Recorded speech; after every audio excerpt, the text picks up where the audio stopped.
Welcome everyone to our Exploring Forest Resilience webinar, a webinar that is jointly organized by the ONEforest and the RESONATE project. We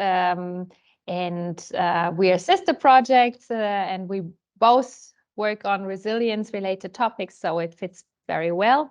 And today we have two presentations, actually starting with Luciana Jaime Gonzales. She's a researcher at CREAF, and she will share her recent research on resilience of forest social-ecological systems, how to optimize efforts in forest management and decision-making by using resilience indicators, and what those indicators are and how we can really put them into practice. We will learn from Luciana today. So Luciana, you have the floor. Well, thank you very much, Gesche, for the introduction. And yeah, well, I'm Luciana Jaime from the RESONATE project, and today I would like to share with you our current research that I'm doing with my colleagues Pilar Hurtado, Francisco Lloret, and Josep Maria Espelta about the use of resilience indicators to try to optimize efforts in forest management and decision making. But first of all, what we understand by resilience indicators. The term of resilience indicators, thinking in a forest social ecological system, can be split in two components. One of them is the descriptor of the system that corresponds to the system variables that usually describe forest ecosystem services or components of the forest value chain. An example could be for biodiversity, the richness of insects. And on the other side, the other component of these resilience indicators is the predictor, that the resilience predictor that is explaining the response, the behavior of the system variable. That is a relationship, a correlation between this system variable and resilience predictor. And the example that I said before about the richness of insects, some predictor of the system variable could be the deadwood of the forest. And importantly, the resilience predictors are operational. That is that you can manage the deadwood in the forest to promote the resilience of the richness of insects. So this is the key part of these resilience indicators. Try to find the best resilience predictors to increase different components of the forest social ecological system, to increase the resilience to different disturbances or stressors that we are experiencing with climate change. Okay, so based on this idea of resilience indicators, we carry out a literature review from 2010 to 2022, focusing on papers of forest social ecological systems that experience some kind of disturbance, and we identified resilience predictors and system variables in each of these papers. From this, we obtain an inventory of predictors and system variables of more ecological aspects that is describing more variables related to forest ecosystem services, and from social economical aspect more related to components of the forest value chain. And with this and the evidence, scientific evidence from literature review, we establish the links, that is the relationships between the predictors and system variables to understand which predictors can increase the resilience of a particular system variable.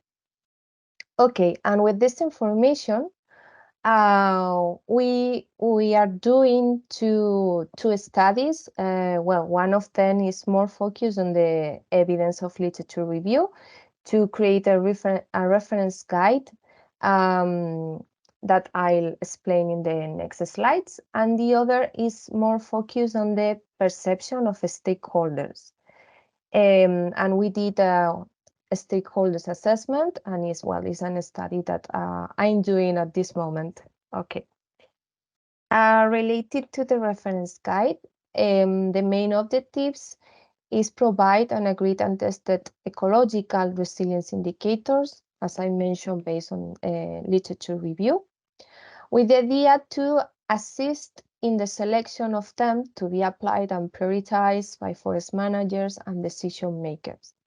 So for this, we have built a simple online tool. Yeah, it's very easy to use.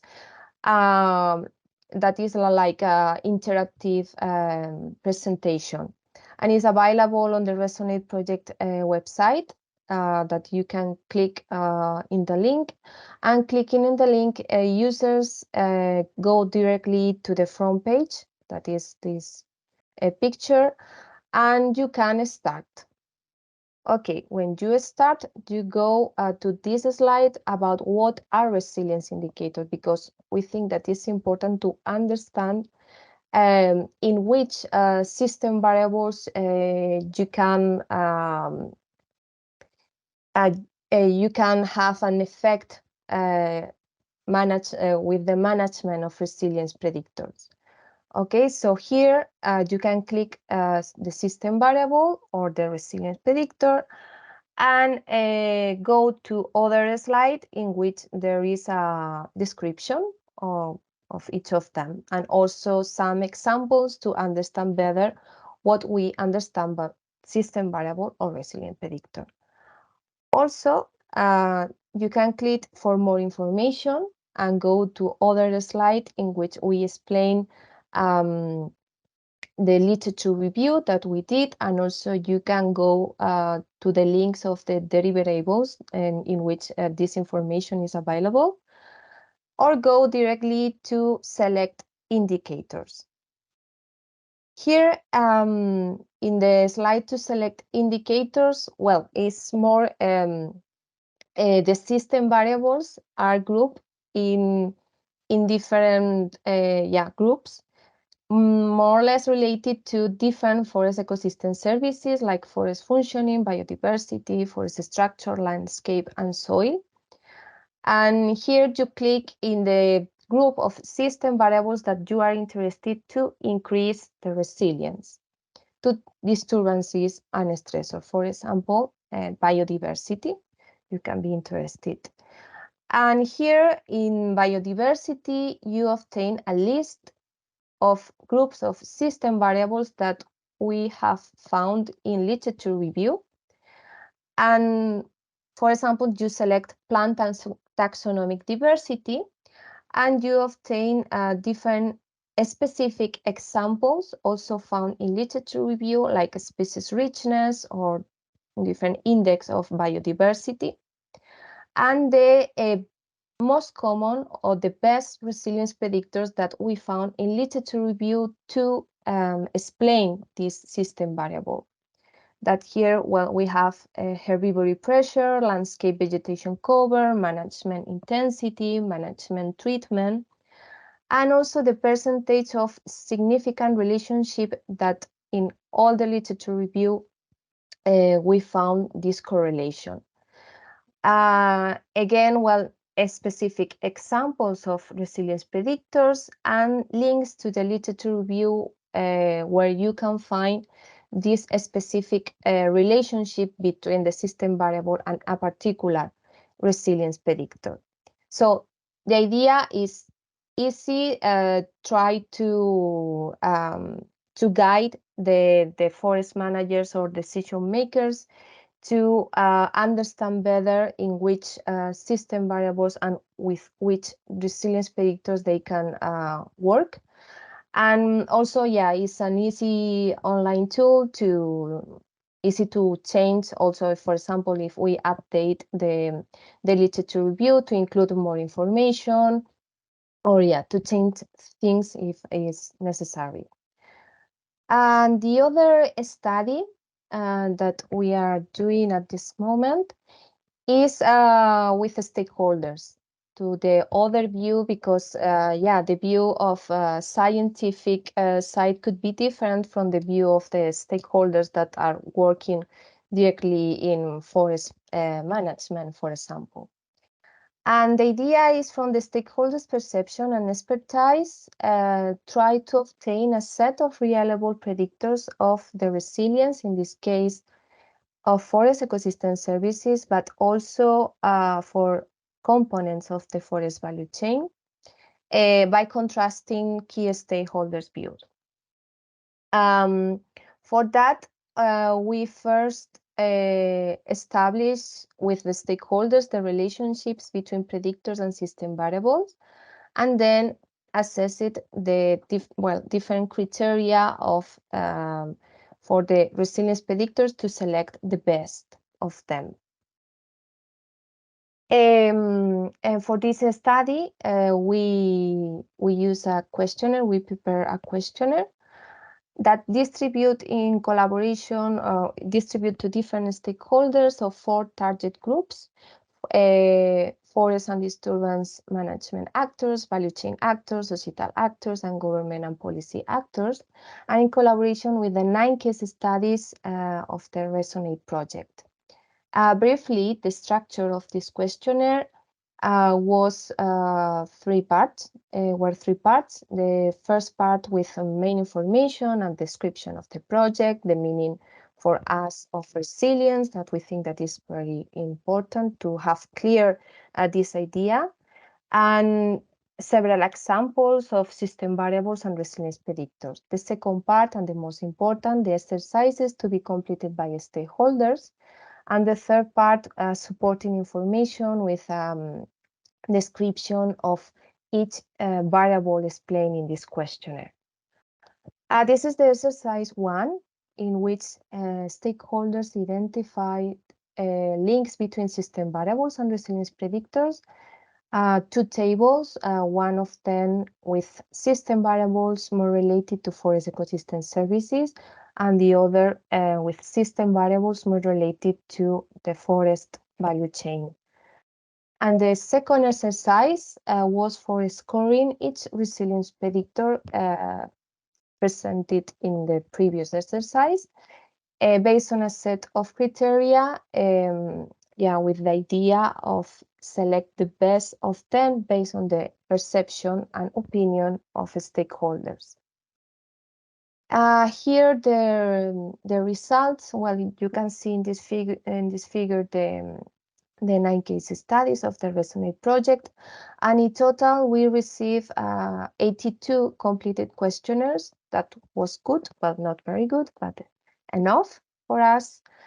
And here the results for the first exercise. Here you can see a Sankey network. On the left, the system variables, and on the right, the resilience predictors are, in summary, well, the most common resilience predictors for forest ecosystem services were forest management strategy, wood harvesting intensity, and basal area. And also, well, important that each system variable was mainly linked to 1 or 2 resilience predictors, that is the stronger links that they receive. But we need to do more analysis about this.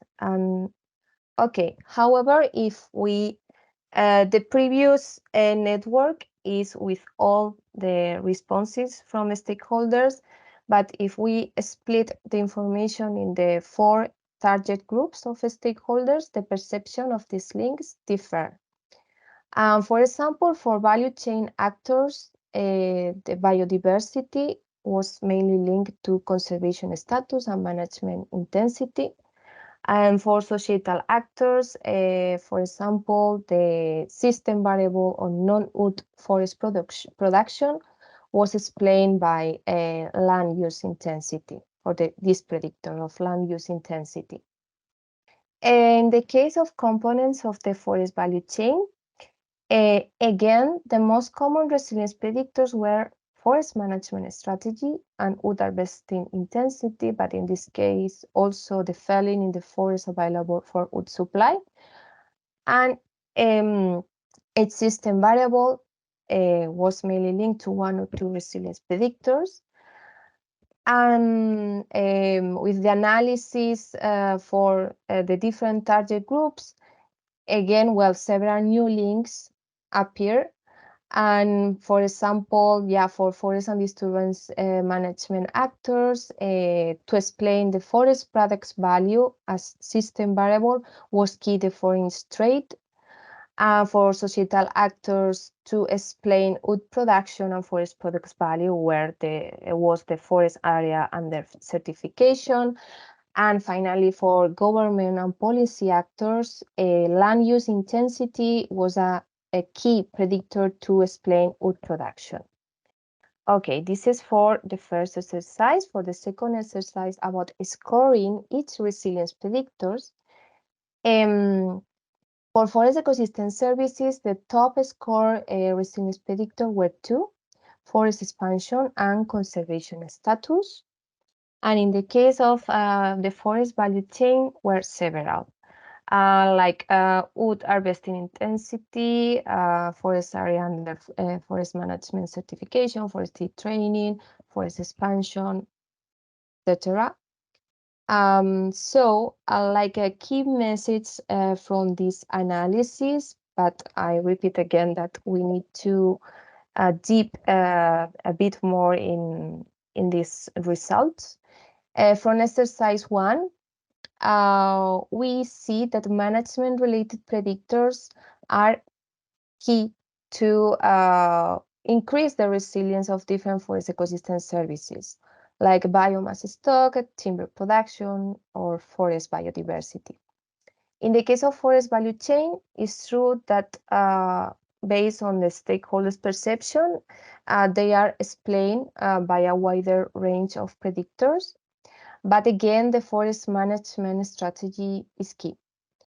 And well, finally, that the perception differs across stakeholders groups. And with different significance of, for example, conservation status, management intensity, or forest area under certification for the ecosystem services or elements of the value chain. And in the case of exercise 2,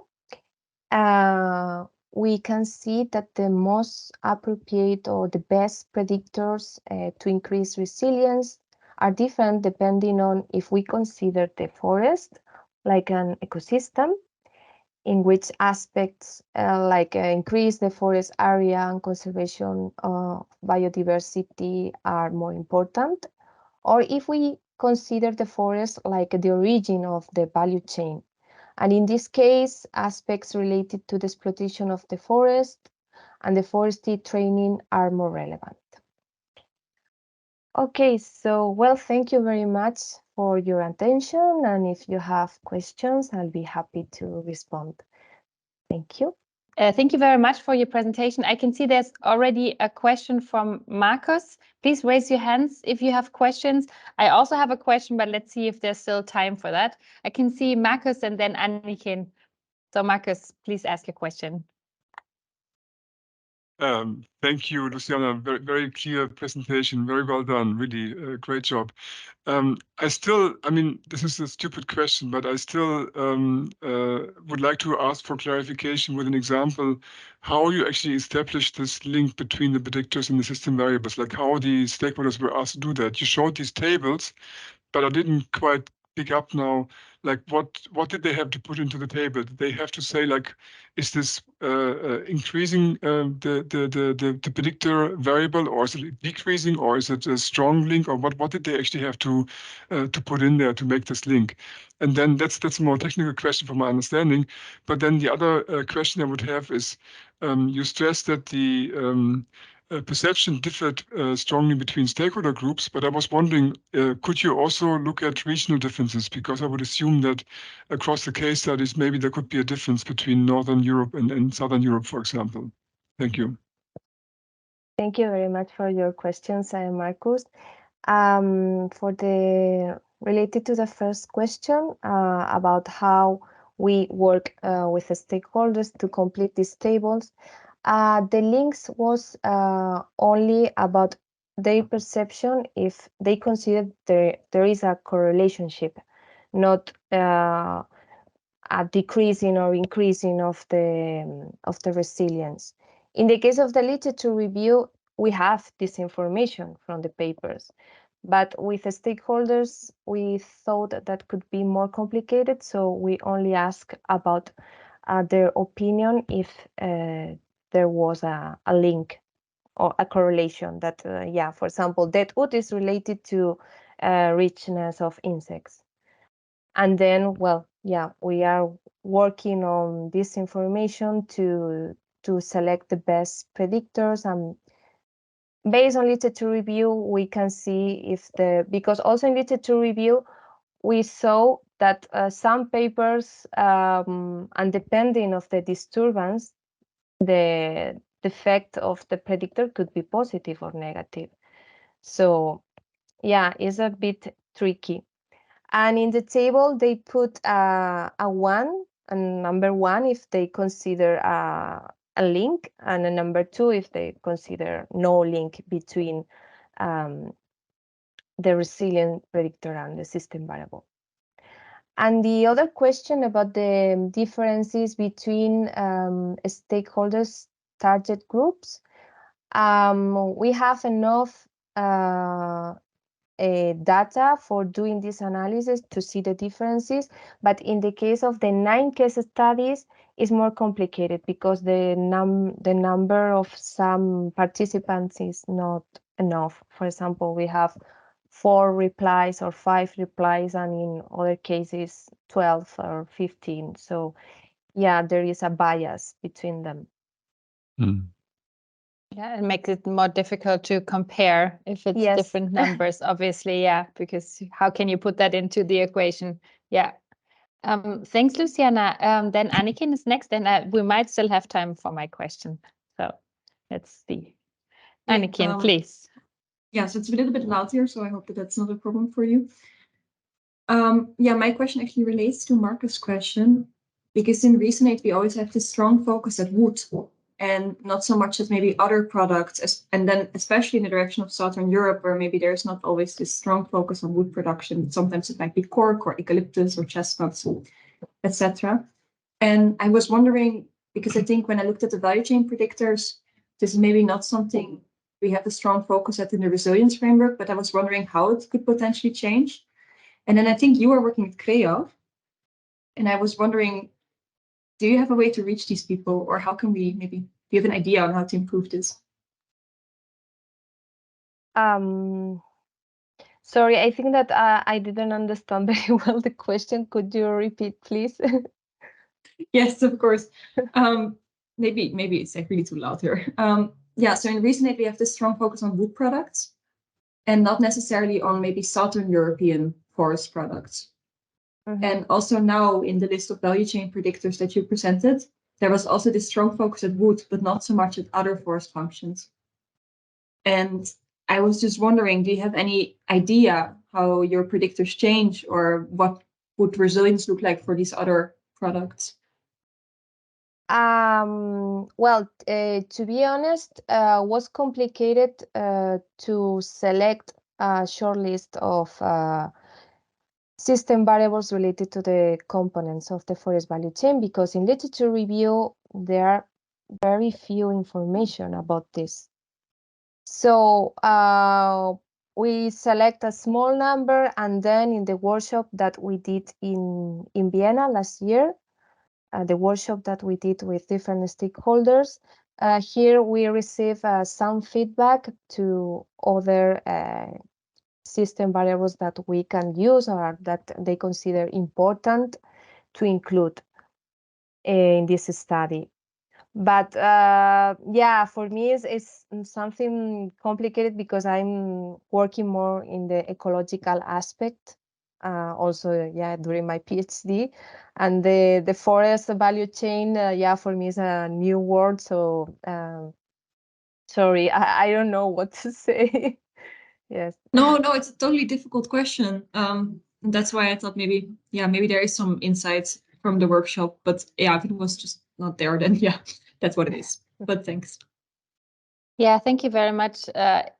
seems that since you base the development of the indicators and the system variables also on the literature review that kind of reflects upon the former focus, which was in that case mainly on wood, but the kind of the focus on new non-wood forest products, for instance, is something that it's not new in some countries, but in several countries it was not so much on the agenda, and the main focus was always on wood. So it kind of that there's more diversity is, I think, is only recent that people are more aware of it as well. So probably that's also the kind of problem of the chicken and the egg a little bit in this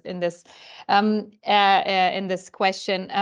I have a question related to the stakeholders, because I was wondering, how do you have any plans to play the results back to the stakeholders? Because I'm wondering whether it's also maybe relevant for them to find out what others about what the perception of others were.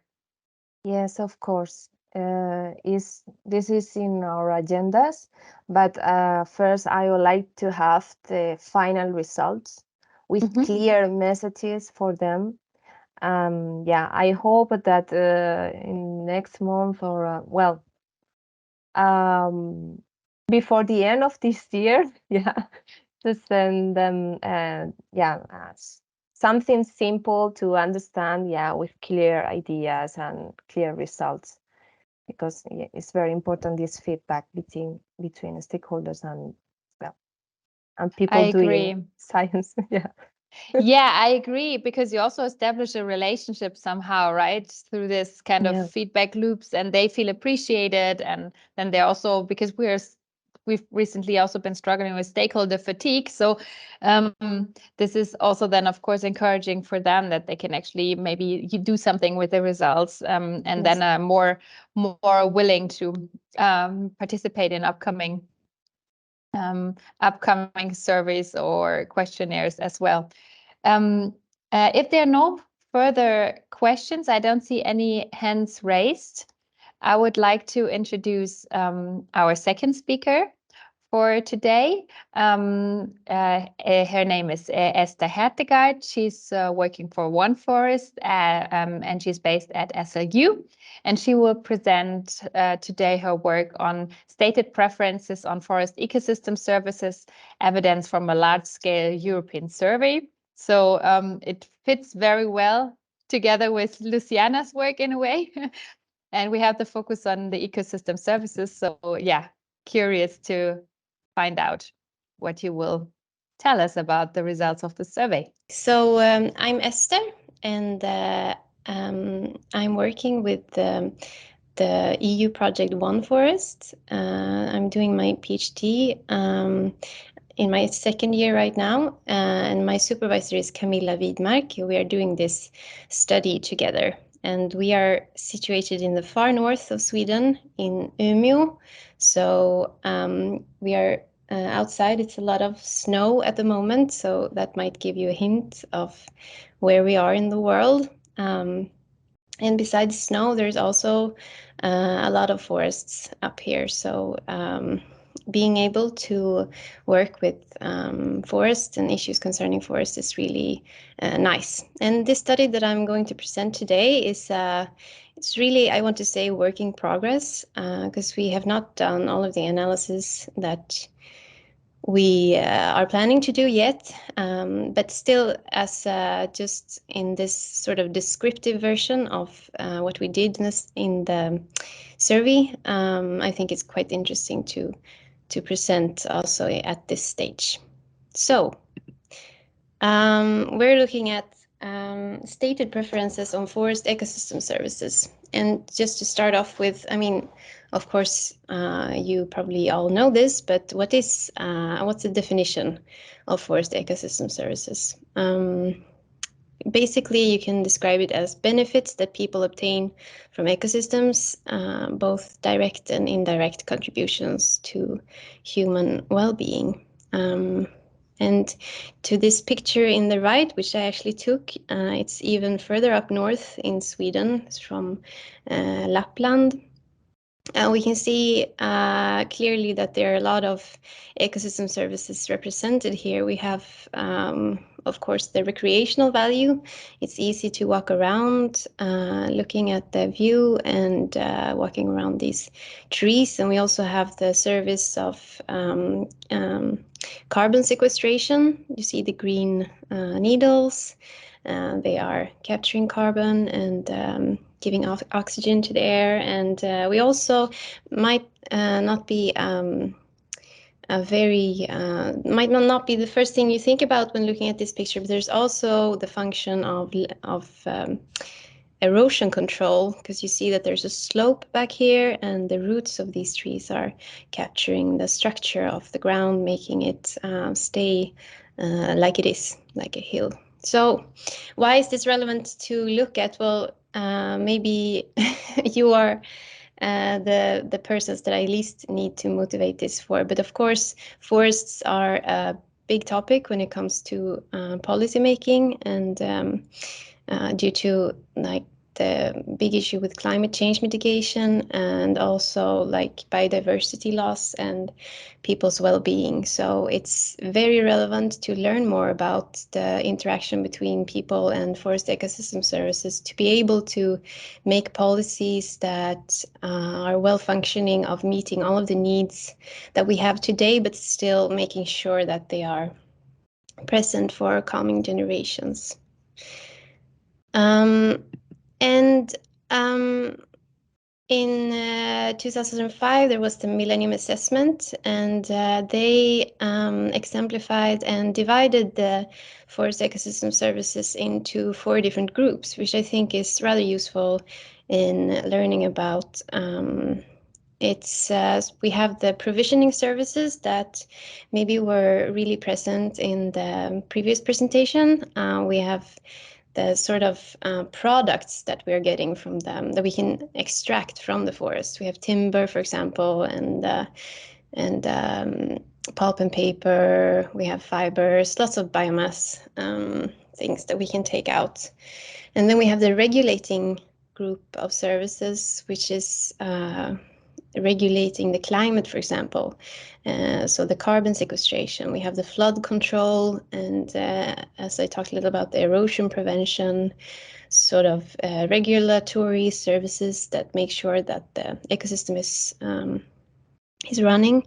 And then we have cultural values like recreation, walking around in the forests and enjoying the forest where they're standing.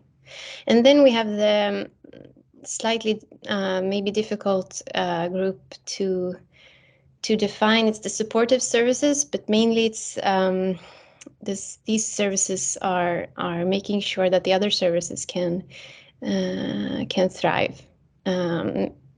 It's making sure that there's a nutrient cycle, water cycle, soil formation, and stuff like that. And looking at these groups, there's obviously when we try to like value what's valuable to us, we can clearly see that all of the groups are of high value to us as humans, but maybe like it's the provisioning services that are marketed and that we can more easily put a monetary value to. But when making policy, you have to consider all of the ecosystem services that are valuable to people, even though that it's not valued in a way that they are marketed and have a monetary value. So we are looking a bit into this. And so to learn a bit more about how people think about the ecosystem services, we made a survey. And this is the results of the survey. So we chose to state the different ecosystem services as they are defined in the Millennium Assessment. We modified them a little just to make sure that they were easy to make a survey and formulate questions from. But we basically asked, what are the most important ecosystem services for you personally? And we can see here that clean air and clean water is by far the service that most people answered were most important, which is very interesting because it's contained in the regulating group of the services, and it's not really on the market. It's not like you go and buy 1 kilo of fresh air in the supermarket. But clearly it is of high importance to people. So it's interesting digging a little deeper in what that can mean for policymaking, and also why people are, what's the drivers behind, what are the mechanisms behind these answers. But before going more into the results, I just want to back up a little and say something about who are the people answering this survey. So we have 4,000 respondents in online survey panels, and they come from 4 different European regions. And these regions are case study regions chosen by the bigger project of ONEforest. So the basic idea was that these regions would represent the different types of forests that we have in Europe, so that we would make sure that all different types of forests were represented. So we have in the north here, we have a case study region of the whole country of Estonia, which are supposed to represent the hemiboreal and boreal forests. So there's a lot of spruce and pine up there, and a lot of focus on wood production. Then we have Switzerland down here, representing the alpine forests, so characterized by high elevation and stuff like that. And then we have down here in the south, we have the case study region of Catalonia, which are representing the Mediterranean forests, quite different from the boreal up here. So it's interesting to learn the differences.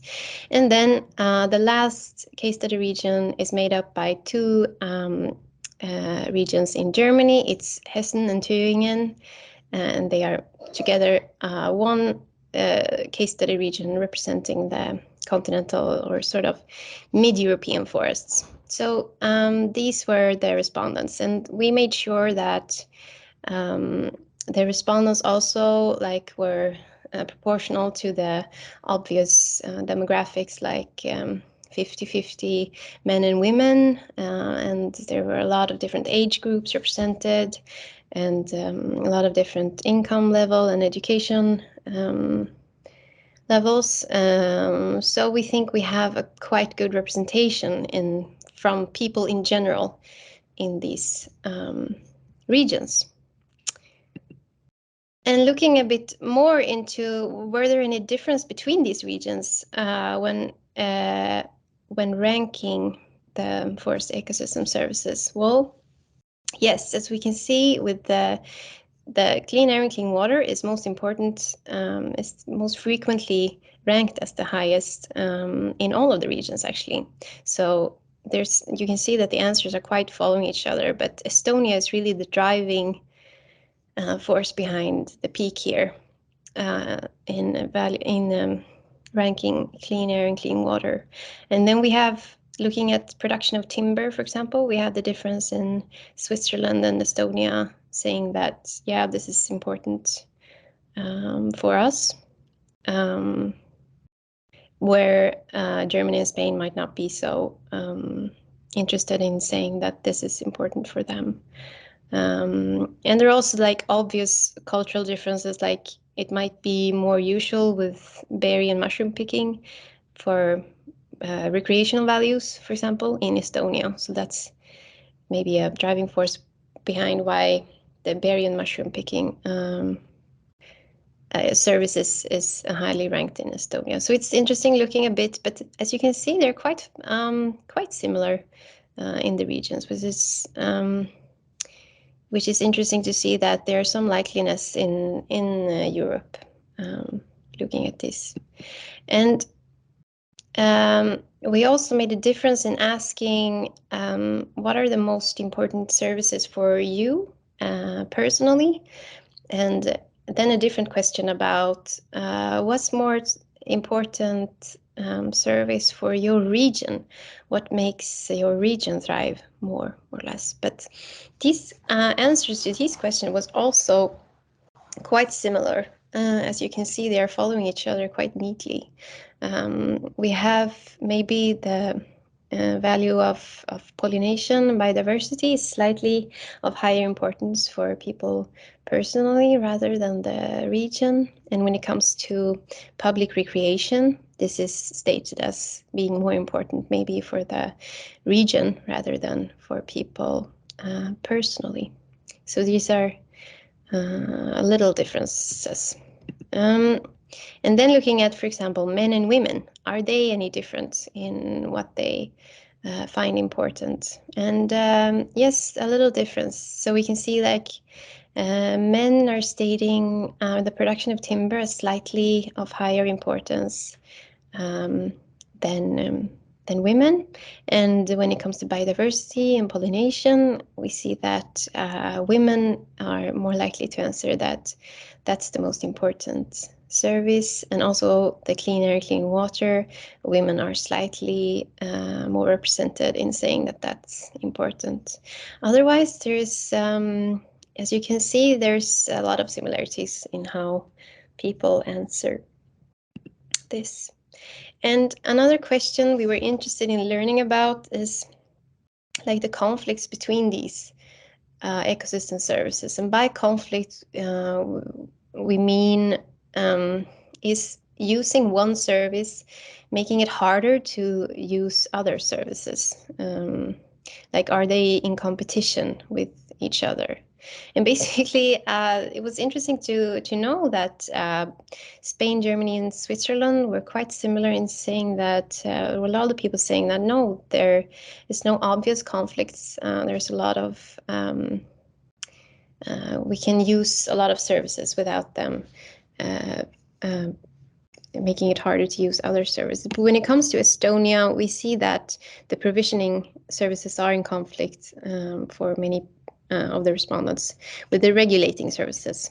And so when we match this answers to another study, parallel study we did with deep interviews of forests stakeholders, like stakeholders in their professional capacity of working somewhere in the forest value chain or something related to the forest in their professional capacity. We saw that it's the production of timber that's mostly in conflict with biodiversity and soil erosion. That is the driving force between when people experience the conflict between these groups. All right, so these were a bit of what we looked at, but there are more analysis to come, and it's a work in progress. And we would like also to use shadow prices to sort of value them, to put a more exact number of the monetary value of the non-market forest ecosystem services, or at least try to proxy it. And the results would also be tighter linked to the interviews that we did with the stakeholders to sort of get the mechanisms behind why people are answering the way they are. But so it's a work in progress. But this is what I wanted to share with you so far. And that's it. Thank you so much for listening. And please reach out if anything I can answer. Yeah. Thank you very much, Esther, for your presentation. It was since not everyone in this call there are natural and social scientists in this call, so coming from very different backgrounds, so I think it always makes sense to also explain the concept behind forest ecosystem services, although of course everyone has heard about it, but not everyone is working with this concept, so I think it made a lot of sense that you introduced it in the beginning.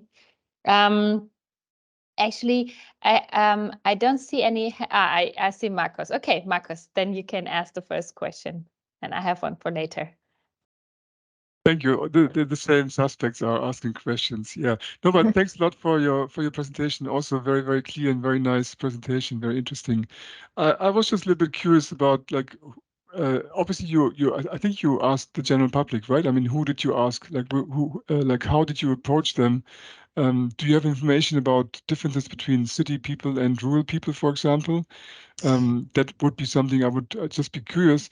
But I thought a little bit that I would assume when looking at the results that people don't associate the forest with the products they're using from the forest. So they were not really asked that this is something about forestry, but it's just like a very, very general study, just asking them like what kind of service do you find important, right? Was there, I mean, my question is, how much did they get this clear forest connection in the survey questions? Was it clear to them that this comes from a forestry background, or was this completely unknown to them? From what kind of motivation you are asking the questions?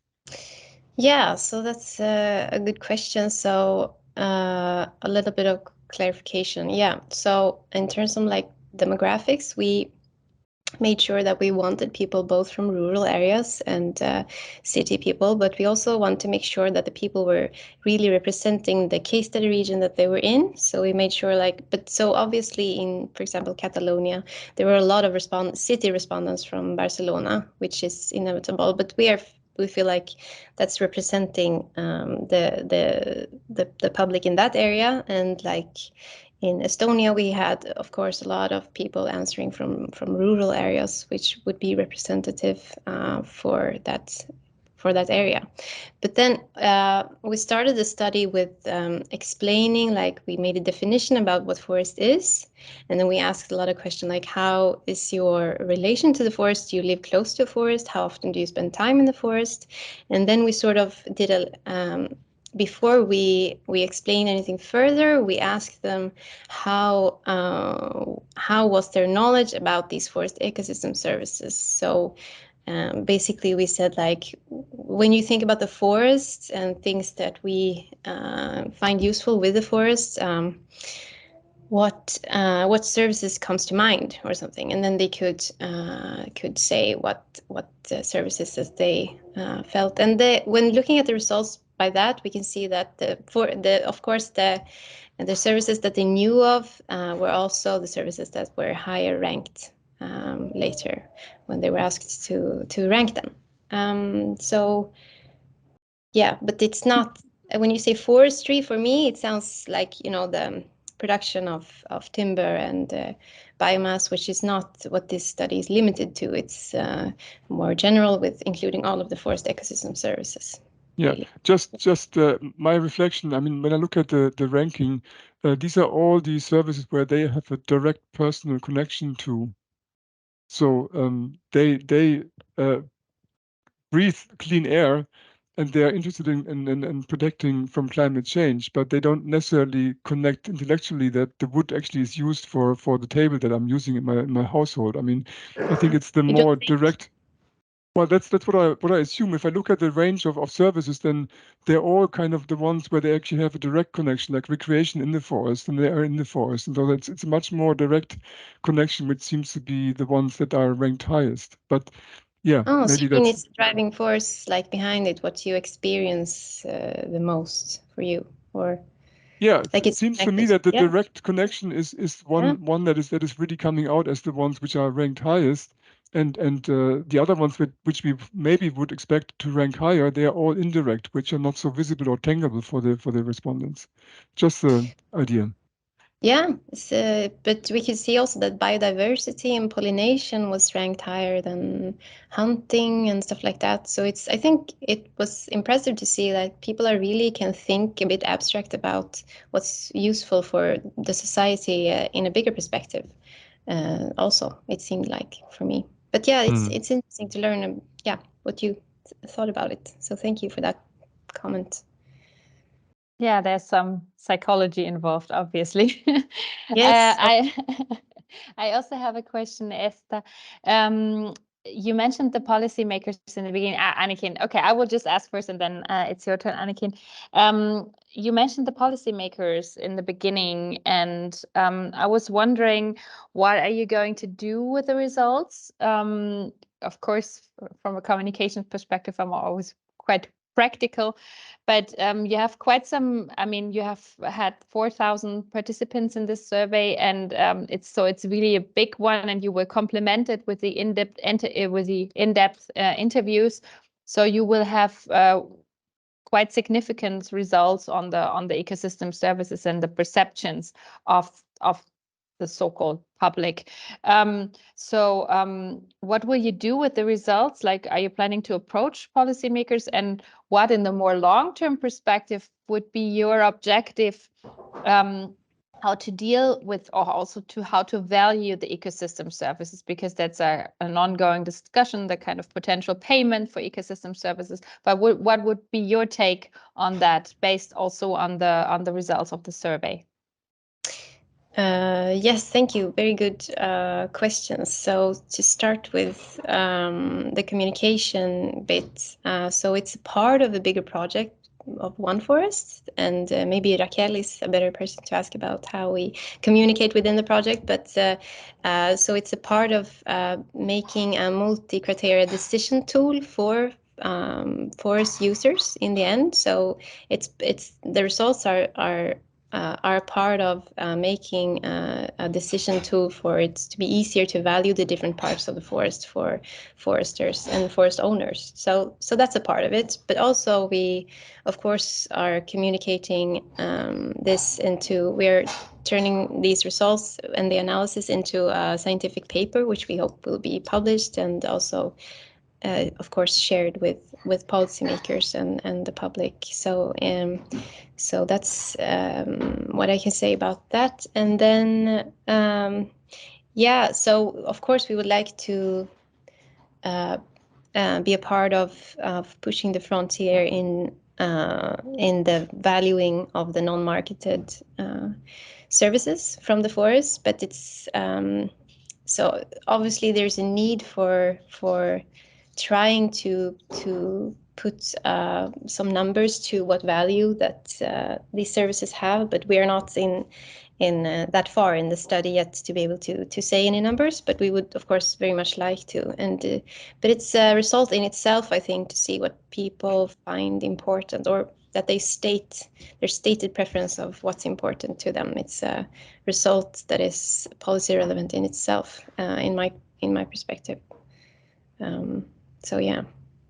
Yeah, I would completely agree. I mean, I was also impressed with the fresh air.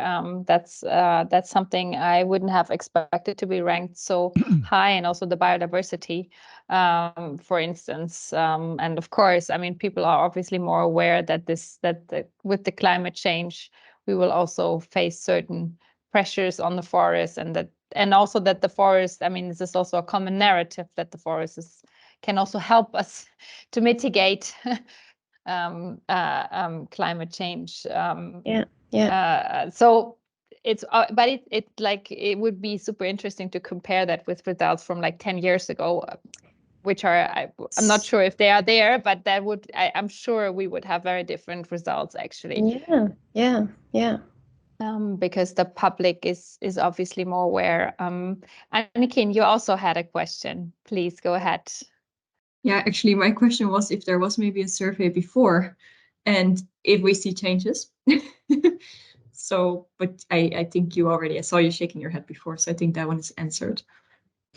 Yes, of course, there are previous studies, not exactly formulated like this, but there are previous studies, and they are getting, or they are having quite different results. So it's interesting to see if, of course, it's hard to exclude that the different way of asking the questions is also making the results a bit different. But I think really that there is some difference from 10 years ago or so. Do you happen to know? I'm sorry, you weren't. Do you happen to know if carbon sequestration got more important, or is ranked more important?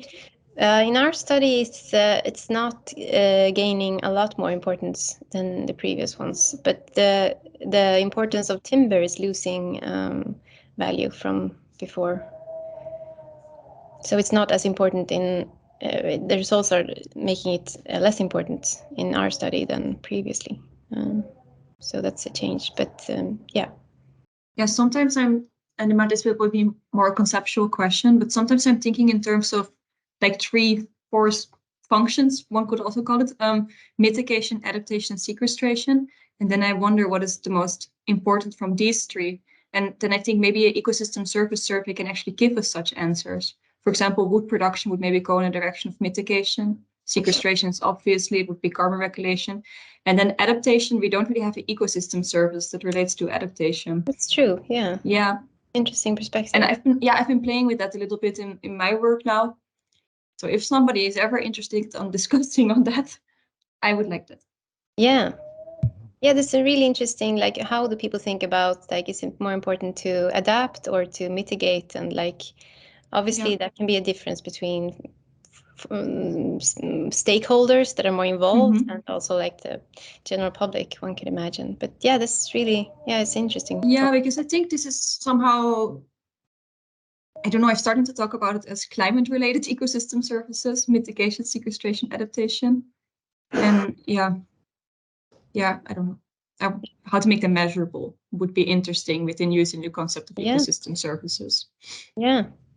Let's have a meeting and discuss that later. Great. Yeah. You two should have a bilateral meeting. And Anniken also already announced a little bit her presentation for the next webinar, which will be about a media analysis she did related to exactly those questions, the climate-related ecosystem services. But we also have a question from Javi.